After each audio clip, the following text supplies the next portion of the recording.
কবিতার শিরোনাম বাস্তবের অনেক দূরে। কবি অমরেশ কুমার ঘোষ, স্বরাঙ্কনে আমি মুনমুন চক্রবর্তী সেন। ঠিক জানি না সঠিকটা কি, খিদে পেলে খাই, না খাই যাতে খিদে না পায়। খিদে না পেলেও রাতে ঘুমের আরাম হয়। বেড়ে ওঠা সংসার আর সব চলত দ্রুত থেকে দ্রুততায়। কর্মব্যস্ত জীবনে আমি বুঝিনি ভালোবাসার যে আলাদা মানে আছে এই জীবনে। দায়িত্ব, কর্তব্য, কাজ আর ব্যস্ততায় এগিয়ে চলতাম নিজ গতি ও মনের নিরিখে। আজ ভাবলেও অবাক লাগে, সহধর্মিনীর সাথে কোনোদিন সিনেমায় যায়নি। আসলে সেভাবে জীবনটাকেই বুঝিনি। ভালো কথায় পেট ভরলে কবিতার ছন্দে রুগ্নতা কাটত। প্রার্থনায় ঋণ মুক্তি হয় না, এর জন্য অর্থের প্রয়োজন হয়। আজও অর্থের কোনো বিকল্প নেই। এই সব ভাব ও ভাবনায় ভালোবাসা যে কি কোনোদিন বুঝতে পারিনি।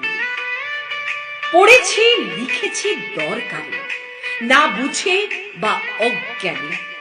আবার অনেক কাজও করেছি দরকারে বা প্রয়োজনে। মন আলাদা করে কিছু ভাবতে চাইতো কিনা বুঝে ওঠা হয়নি।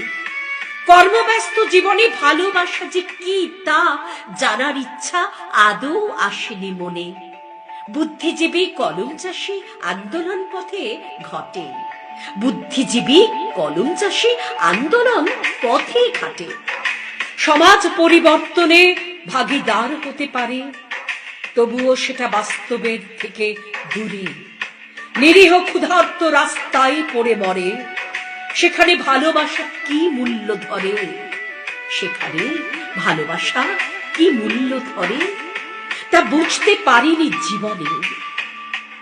চেনা অজানা অচেনা মানুষ জনের একজন লেখনীর রজনী।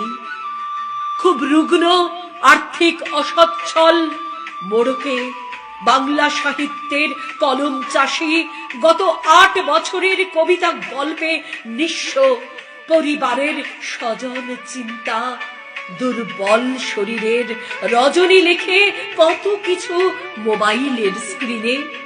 অজানা অনুভূতি জড়িয়ে ধরে মানুষটাকে চিনে। ভালোবাসা যে কি প্রথম যেন বুঝতে পারি অল্প করে ধীরে এই জীবনে। কলম চলে নিজ পথে, আঁকা বাঁকা অক্ষরে রজনীকান্তি দাস অবদান রাখো। জনে জনে ভালোবাসা দিক তারে, মন চাইলে দাও অর্থ, জরুরি বলি সবারে। না হলে আরো গল্প তৈরি হবে, যেমনটা আছে রজনীকান্ত সেনকে ঘিরে। ভালোবাসার মহত্ব এই জীবনে এখন যেন হাড়ে হাড়ে বুঝতে পারছি, আর বলছি মনে মনে